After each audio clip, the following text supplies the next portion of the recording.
इतिहास में राजाओं की कहानियां लिखी जाती हैं, लेकिन कई बार राज्य का भाग्य राजाओं ने नहीं, महल की परछाइयों में रहने वालों ने बदला होता है। आज की कहानी एक राजकुमारी की नहीं है। यह कहानी है एक दासी की, जिसके एक झूठ ने एक मासूम राजकुमारी को राजमहल से उठाकर वनवास में धकेल दिया।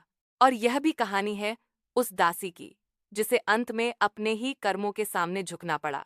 सुवर्णगढ़ राज्य अपनी शांति और समृद्धि के लिए जाना जाता था। राजा धर्मवीर न्यायप्रिय थे। रानी शशिप्रभा करुणामयी थीं और उनकी बेटी राजकुमारी वैदेही। वैदेही सुंदर थी, लेकिन उससे भी ज्यादा वह दयालु और सच्ची थी। महल के गलियारों में एक और चेहरा हमेशा दिखाई देता था, दासी मालती। मालती बचपन से महल में पली थी, राजकुमारी के साथ ही बड़ी हुई, लेकिन उसके मन में एक बात धीरे धीरे पनप रही थी, ईर्ष्या।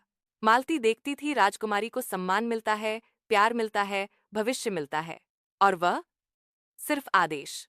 उसका मन पूछता, अगर जन्म थोड़ा अलग होता तो क्या मैं भी राजकुमारी होती? यहीं से ईर्ष्या ने षड्यंत्र का रूप लेना शुरू किया। एक दिन राजमहल में अचानक खबर फैली, राजकुमारी महल के नियम तोड़ रही है, गुप्त रूप से वन में जाती है, साधुओं से मिलती है। यह खबर मालती ने फैलाई। उसने राजा के कानों में धीरे धीरे जहर घोला। राजा विचलित हो उठे। राज्य की प्रतिष्ठा उनके लिए सर्वोपरि थी। राज्यसभा बुलाई गई। राजकुमारी वैदेही शांत खड़ी थी।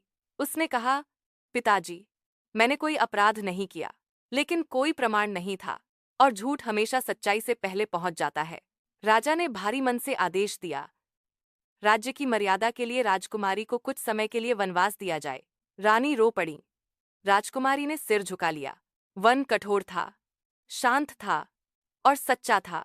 वहां राजकुमारी ने आत्मचिंतन किया। वह जान गई जो हुआ वह न्याय नहीं था, लेकिन उसने क्रोध नहीं चुना, उसने धैर्य चुना। महल में मालती का प्रभाव बढ़ा, लेकिन सत्ता जितनी तेज मिलती है उतनी ही तेज फिसलती है। एक दिन उसका झूठ खुद उसके सामने आ खड़ा हुआ। एक वृद्ध साधु ने राजा को पूरा सत्य बता दिया। राजा को अपनी भूल का एहसास हुआ। उन्होंने राजकुमारी को सम्मान सहित वापस बुलाया, और मालती, वह कांप रही थी। राजा ने कहा, तुम्हें दंड नहीं दूंगा, तुम्हारा सबसे बड़ा दंड तुम्हारा पश्चाताप होगा। राजकुमारी वैदेही राजमहल लौटी, लेकिन अब वह वही नहीं थी। वह और भी समझदार हो चुकी थी। और मालती, वह महल में रही, लेकिन सिर झुकाए।